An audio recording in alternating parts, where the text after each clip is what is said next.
It has been a while since I put together a tier list, and what better time to do it than when the first ultra rarity style got released, Haka. Now I do have some probably controversial takes on this style because I really don't think it's game breaking, but I'm willing to hear criticism, and if you disagree with my take on Haka at the end, tell me why you think I'm wrong, because I'm always open to criticism about my takes as long as it's constructive. Anyways, let's get straight to it. Okay, in here on the tier list, I'm not going to spend too much time on like greens, blues, and reds because everybody's just here for really at this point just secrets and above, because the secret market is so or not really market, but secrets are just so saturated at this point that really everybody has them and really everybody cares about those ones. So I'm just going to quickly throw in all these other ones, and by the way, if I put it farther to the left I think it's better, and if I put it farther to the right I think it's worse. Generally how I place these lower styles though is I place it mostly based on their hitting capacity, because if you're still at the point where you're using like reds and belows, you're probably dead ass just aping a lot. So actually I think Oyatsu and Shushiro, I don't even know how to say his name, are two of the better like blue spikers. As you can see, for spiking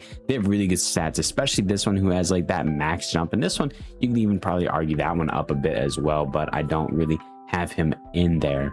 Next are for some of the reds. I think some of these shittier reds is this one. I'm not even going to try to say some of these names. I'm not gonna lie, I cannot pronounce some of these names, especially not after they like changed all the names. Kyoshin, I can probably pronounce that one. As you can see, this one has just shitty spikes, shitty serve. He has really good other stats, but again, at like literally for the reds and belows, all I'm really prioritizing outside of just a few is literally just being able to jump, spike, and serve. That's about it, because again, that's all you're going to be doing at these ranks.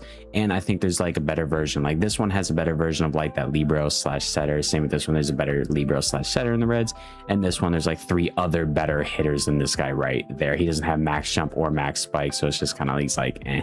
Next we have Kuze. Actually going to put him at the front of B with that max jump, near max serve, and near max spike. He's actually really solid for a legendary. Like if you're still at the point where you're using legendaries, you should aim to get Kuze.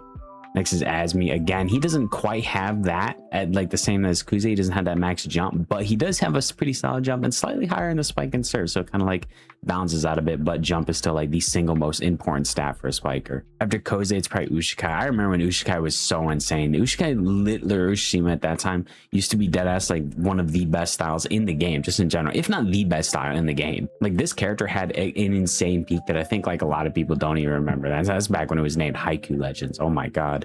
And then after that is obviously Yokai. That's kind of why I put like this style a little bit lower, just because I think Yokai is a bit better version of, you know, Musuke in terms of like setting and like defending and all that. And getting into some of these styles that people really care about, starting with the godlies. Honestly, none of these have really changed. It's still Bakuri is still the best one, just simply because he is the only godly spiker. He is the best non-secret spiker, so he's always going to be at the top of A until he's not the best secret spiker or non-secret spiker. Next is Kyamo, mostly just because these stats are insane. Like he has such well-rounded stats. He's like good to perfect in like literally everything besides maybe spike. After that is TSO, and then Hirakumi. For me, TSO, oh my god, I just called him TSO. Hirakumi in my opinion is clearly the worst, just because this game is, I feel like, a little bit more offensive based, so like having that weak spike over like he's like identical to Bakuri, but just like with their spike and block flip. Like this one's more of a blocker, this one's more of a spiker, and obviously you're just going to get way more out of having that better spiker on your team. So Bakuri has to go at top, and I spent as little time as possible talking about them because I do want to talk about the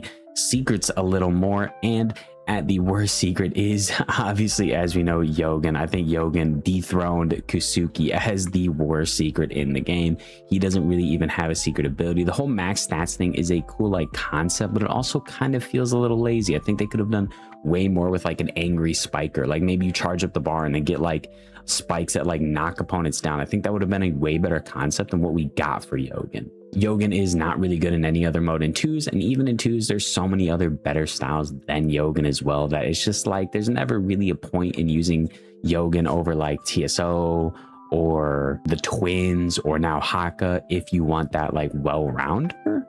And even then, Yogen can screw himself over with so much, like going from like halfway set to max set can throw people off, just stuff like that. His bump also going up to max when he's in rage also is kind of annoying. And generally just the style offering nothing really useful. And again, like if you're gonna go for that like purely like that pure well-rounder, like there's just the twins, bro. Coming in after Yogen is Kasuki, and part of what holds Kasuki back is he is a libero, which means he's always going to be kind of a niche position, something not many people really want to play. But even then, I think his ability being attached to his dive was just a bad move. They should have given him a bump ability that kind of floats it like middle and forward.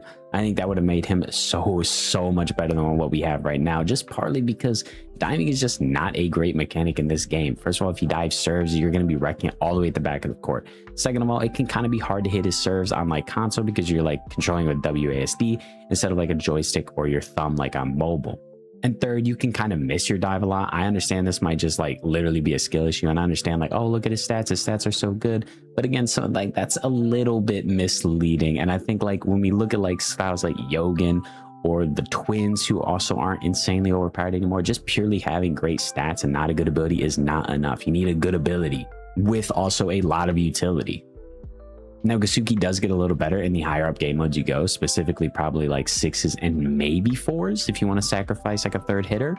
But I'm very down on Kasuki even after his 11% spike buff. And actually this spike is more like closer to the S now after the 11%. So keep that in mind. He did get a slight spike buff, but even then it doesn't really meaningfully change him. I think it won't until he gets a rework to his ability. And I think he should. I think he should get that like the twins treatment. Honestly, I don't hate Kasuki. I just wish he would have gotten a bump ability because that's kind of the primary way to receive for a lot of people.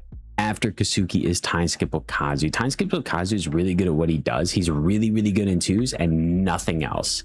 If 2s didn't exist, TSO would be like actually A tier. I'm being so dead ass. If 2s didn't exist, he'd be A tier. This is because he is a secret server, and outside of 2s, servers don't really matter too much. Now 2s is the most populated game mode, so I do have to weigh it a little disproportionately, and that's part of the reason why I have TSO always ahead, like TSO always ahead of these two, because I do weigh 2s a little bit more than I do any other mode, because that's where most people play at. I think TSO should also get a slight rework, like a slight set buff after TSO though. And honestly, fringe S is the Miya twins. Post nerf Miya twins hit pretty hard. I'm not gonna lie, I think the serve nerf was pretty crazy. I think they went a little hard on the serve nerf. One thing I think they should have done was take out the animation bug with the serve nerf, like people swapping animations mid-air to get better serves. I think they should have removed that and maybe slightly nerfed the serve. I don't think they should have like fully nerfed the serve like they did. I think that was a little bit much, but I still do think it's S tier, just like kind of like the bottom of S tier. It's like still the most pure version of a well-rounder we have in the game, with max stats in every category, but just only half at a time. So it still has that, but I think twins is similar to TSO in which it is a very much a 2s merchant, but I do still think it is a little, and the reason why I put it primarily in S instead of A+ with TSO is primarily because you can use the twins in other game modes as well and still get a little bit out of it, specifically with that block and the really good spike. I think you can use the twins in like 3s and 4s and still kind of get away with it, unlike TSO where you probably shouldn't bring them out of 2s. And after that, I actually have Kazana. I think Kazana's buff was huge. Like, it helped him out so much. Having the better S tilt, having the better tilts helped him out so much, because before he had that like Bakuri S tilt where he just banged that shit out every single time, and that compounded with his like high jump made it kind of hard to hit S tilts on this style, even if you were really good. I mean, you still could, but it was super hard. But now he has like that old Sanju S tilt or that like twins S tilt as well, which just makes him like way better. Now I think if they lowered his bump to like a halfway bump, this style would be like really solid, and I would probably put in that like Jinko Hidari tier. But for right now, until they lower his bump and maybe give him one more slight buff. Speaking of Jinko, I actually have Jinko next after Kazana. I think Jinko is a high skill, higher reward character. That reason is primarily why I have Jinko above low Hidari and Mikage. Hidari and Mikage are way easier to use, and you can get so much value off of their abilities. It's insane. Where Jinko, you kind of have to like be not like great. Like there's still some pretty easy Jinko techs. Like if you just jump up an S tilt, like you're already like halfway there is Jinko. But there's some like crazy Jinko techs that were if you were to get really good on this style, you can make him like really good as well. And he's one of the most fun characters, in my opinion, in the game to play. Same with Kazana. I love playing Jinko and Kazana. And after Jinko, I actually have Hidari. And again, the reason why I'm primarily putting Hidari above Jinko is because Hidari is like a really easy to use TSH. But even current Hidari is still so insane. It is so easy to use. Literally just get the ball to your left side and hit it, and you're pretty much kind of like halfway there to TSH. Like if you feel like you're not good enough to like charge TSH spike up, or you're slightly lower skill level, Hidari is like that as like a mini TSH, and it's so good. You still have good S tilts. They're not quite as good as they used to be, but they're still good S tilts. And these next three I think are all about on the exact same tier as each other, just wildly different position in blocker, spiker, and setter. They're completely different positions, so it's hard for me to place one ahead of the other.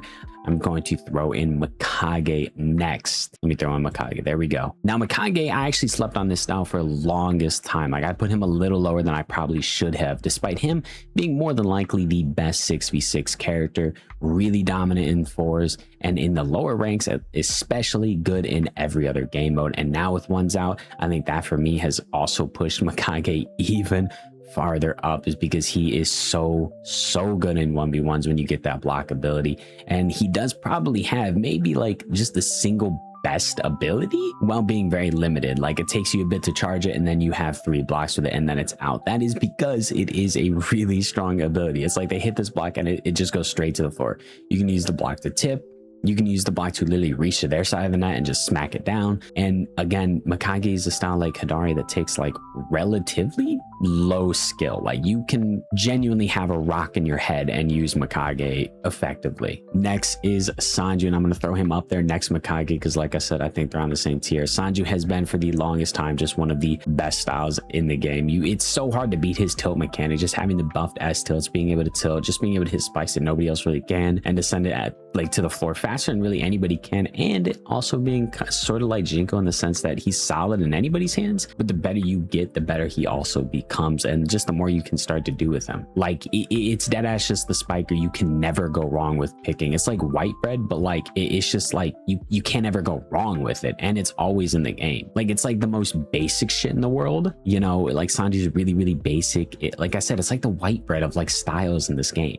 Next is Taichou, and the reason why I'm putting Taichou so high up is mostly because I do think he is very comparable with TSK, maybe slightly worse than TSK, and he's the only other secret setter in the game. Like all these other styles that have max sets aren't really secret setters. They don't have an ability attached to their set, so I don't really count them as secret setters despite having the max set. He's the only other one with an ability attached to his set, so he's the only other one that in my mind is another setter in the secret rarity. And outside of Taichou and TSK, everybody else are randoms. Honestly, I think with Taichou and TSK, a lot of it's preference. Maybe like Taichou's better in 2s and 1s and maybe comparable in 3s. I think you could either go Taichou or TSK. Wow, and generally I think it's just so close between Taichou and TSK. It literally just comes down to preference. I just think generally you're going to get more utility out of TSK, and TSK is better at the lower ranks while still being really good at the higher ranks. And speaking of TSK, he has been for the longest time, at least for me, an S+. I think where most people are going to tell you TSK is probably S+.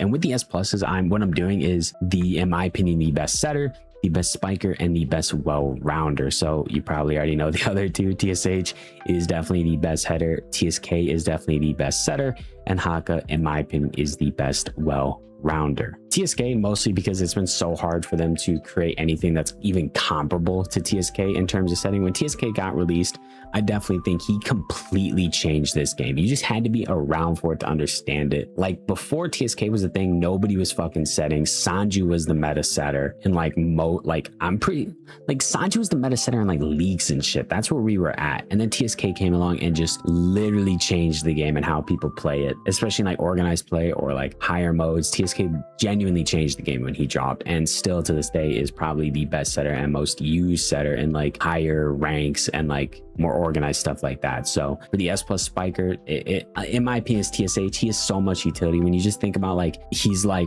the meta libero on most teams in like 4s and 6s, because you get that added spike from the backcourt. His run-up charge spike is so hard to react to. He's a little bit higher skill, higher reward character.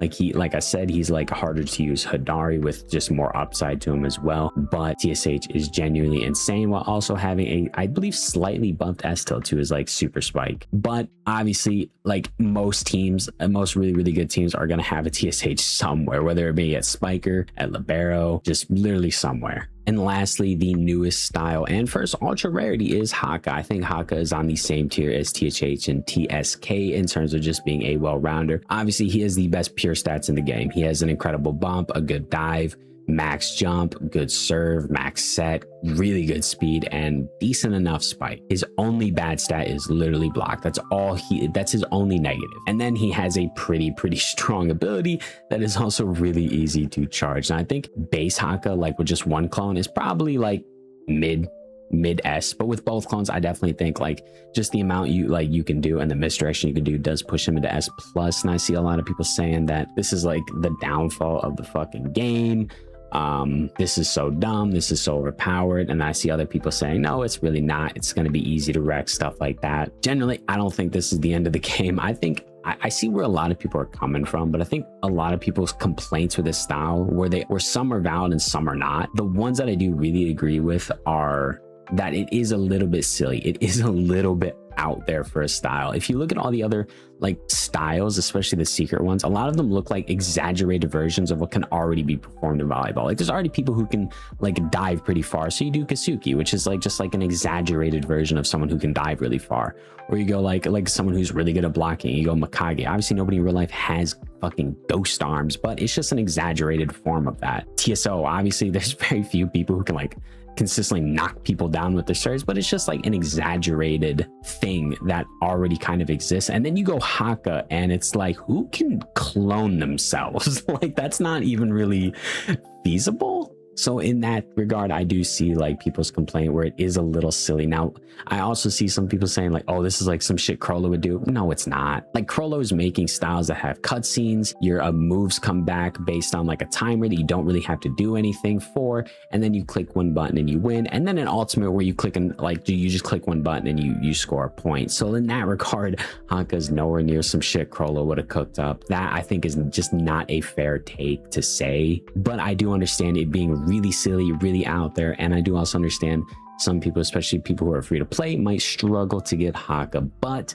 I think that only really becomes an issue if ultra rarities continue to come out and they come out super overpowered to the point where it feels like secrets become obsolete. So no doubt Haka is really good. It's going to be insanely meta for 2s and 1s, okay in 3s, decent in 4s and 6s as like maybe like a spiker or defensive specialist, maybe good in those two modes. But really his bread and butter is going to be like 1, 2s, and 3s where he's going to be pretty solid, just like most other like well-rounders. Is he going to break the game? No, it's not like you get queued against a Haka and it's like you just lose because they have Haka. It's not like that at all. He does have his drawbacks, like his clone has to be facing the same direction that when he jumps, pretty much making it so the clone 90% of the time from most players are just going to be hitting straights. And if it's 2 pros ground receiving, it's not going to be that crazy to guard. Being able to clone yourself is pretty fucking silly in a volleyball game, but I don't think it's like the end of the game. I don't think it's like a disaster. I think it's just a sort of silly new rarity ability. I actually think like you could have honestly made, if they nerfed Haka's like base stats a little bit, he could deadass probably be a secret, not even an ultra. Or no, he would be secret tier if he didn't have the second clone. Like he would literally be S tier if he didn't have the second clone. I would be then like, yeah, like Haka's just an S.